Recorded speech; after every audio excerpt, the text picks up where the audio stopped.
So I think in today's world, there's a lot about hustle and grind culture, and this has become just very popular over the last few years because so many entrepreneurs kind of just preach it. And a lot of this it's for social media. It's for show. Just because someone says they're working 18-hour days doesn't necessarily mean that they are doing that. I've lived in America. I've worked a corporate American job, and now I've lived abroad in Europe, and I've built several businesses over the last few years and been an entrepreneur, made my own schedule. And there's pluses and minuses to both. And I think having lived in both places and been in both environments, I have seen the differences, and I've seen the good and I've seen the bad. So as far as work ethic, America is very, very strong in that regard. There's no arguing that whatsoever. People are motivated, and a lot of that comes from just a general bit of consumerism, right? Keeping up with the Joneses, buying a bigger house, buying a faster car, whatever it might be, that is very much ingrained in our society here in the States. And then as you go abroad and you go to a place like Europe, it's a little more lax. But I do think, certainly some countries are known for having afternoon siestas,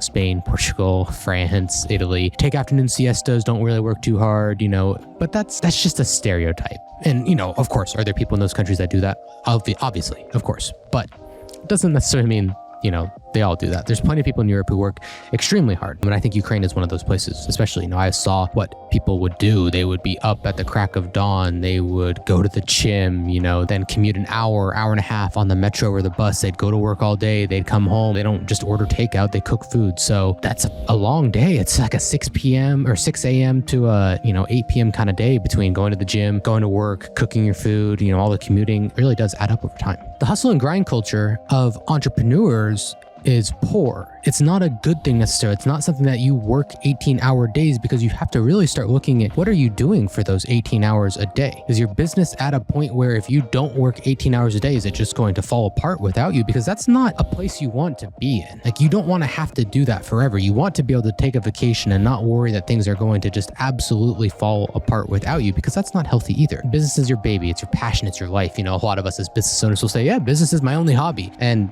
I do understand. I really do get that. But you got to be able to walk away sometimes. You got to be able to step away. You got to be able to handle stuff that's important in your life. If you don't have that, you've got a prison. You've got a jail cell. You've got no freedom, which is the entire point of building the business in the first place, right? It's so that you don't have to commute. It's so you don't have to have set hours. It's so you can do what you want. So you can be free and not have to be beholden to somebody else. So if all of a sudden your business is in a situation where you're not free, then what's the point of having the business? What's hustle and grind culture? That's, again, working all day, every day, whatever it might be. Is that a good use of your time? If you're working, say, 16-hour days, how many of them are being spent on productive, high leverage tasks? Of course, it's very easy as a business owner to fill up your entire day. It's so easy to do that because the list never ends. Every day I look at my to-do list and it just never gets smaller. It just gets bigger. But then it starts getting smaller when I start sliding things off. Team member 1, you have this. Team member 2, you have that. And I start delegating things out. All of a sudden that list looks a lot more manageable, a lot more doable, but it never ends.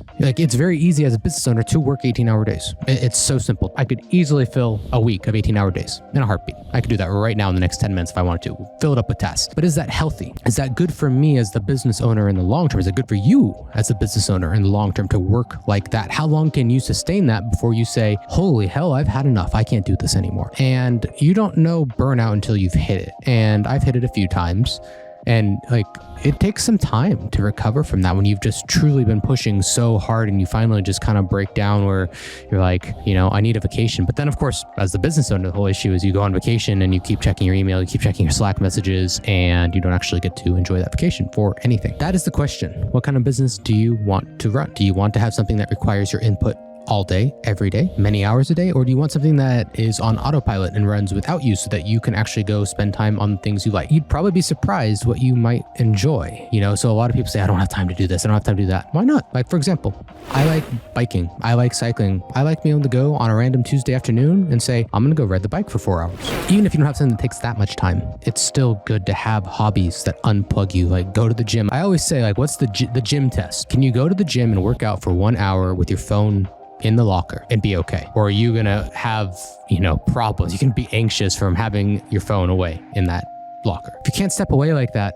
again, you got to ask yourself how much you're really going to be able to do in the long term if you're actually gonna be able to sustain this. And not everybody wants a big company. I completely understand that. I 100% do, because people can be difficult. And most of my team, I mean, everyone on the team now is really good. Obviously, they wouldn't be on the team. But obviously, business owners, you make the wrong hire sometimes. And sometimes that is a huge cost. It's a huge burden because you got to figure out what to do with that person. You got to figure out if they're the fit. Always better to cut it off when you know it's not the fit, as opposed to trying to make it work. I understand not wanting to have a big team. I understand wanting to keep things agile, small, maneuverable. But again, you got to be able to step out. You got to be able to take a vacation. You got to be able to not have to work 18-hour days, because only a few people can really do that, I think. I mean, there's some people that can. They love work that much. They really want to actually work that much. But I think most people are probably not wired for that in the long term. And I know, like myself, I can easily do 12-hour days for several months on end, no issues, but it's good to be able to get away and deplug. And if you're always in the trenches, if you're always having to work those long days, it doesn't give you the time to actually go out and think.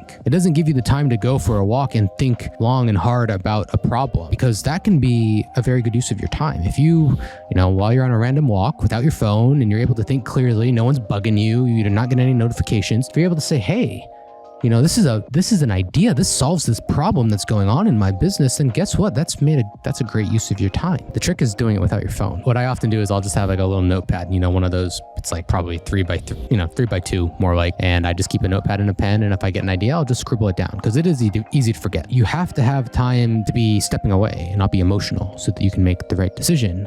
When emotion and stress is clouding your judgment, then you're not going to make the good decision. And then of course you're going to do things that ultimately hurt your company more in the long run. You don't actually get the results you want because you're too ingrained in the day-to-day. Step back and take a look at it and say, that's where the problem is. So be very wary of the whole hustle and grind culture that is everywhere. I think it is one of those things that you have to find the balance that is right for you. Like, business is your hobby. I get it. That's okay. I'm not going to say you shouldn't be like that. You should be passionate about your business, but you should have a few things that you like doing that aren't revolving around business. Just a few. Doesn't have to be everything. Doesn't have to take you a long time, but a few things. And that will allow you greater clarity because you're able to step out and make good, logical decisions without being biased, without being in the trenches all the time, where you are inherently more emotional before you make a decision or before you can't solve a problem because you're just too frustrated or worked up about it. Those are my thoughts on hustle and grind culture. Be very wary. Don't let yourself work so hard that you don't actually enjoy the business in your life, because that's ultimately why you built a business, right? So you can enjoy your life more and have more freedom. So make sure you don't fall into that hustle and grind trap where you are just spinning. Hire the right team, build the right systems, the right operations, put standard processes in place so that everybody knows what to do, that they can execute it without you needing to be there all of the time. And shit comes up in life. It does. I lost my mother this week. So it's one of those things where I said I can't be there this week for the team. And they handled it because there's systems, there's processes in place. They know what the expectations are and they know how to do their job. And knowing that they said to me, we have it all. We are looking at your calendar. We've got it handled. Do what you need to do. That was like one of the greatest feelings in the world. So in any case, thank you for watching the video. If building out a team is something that you're interested in doing, go to hire-ua.com and book a call with myself or the sales team. We'll be glad to help you out and run you through some of our options. Again, hire-ua.com. Make sure you like and subscribe to the channel for more content on hiring, scaling, operations, and general systems in your business. Thanks again.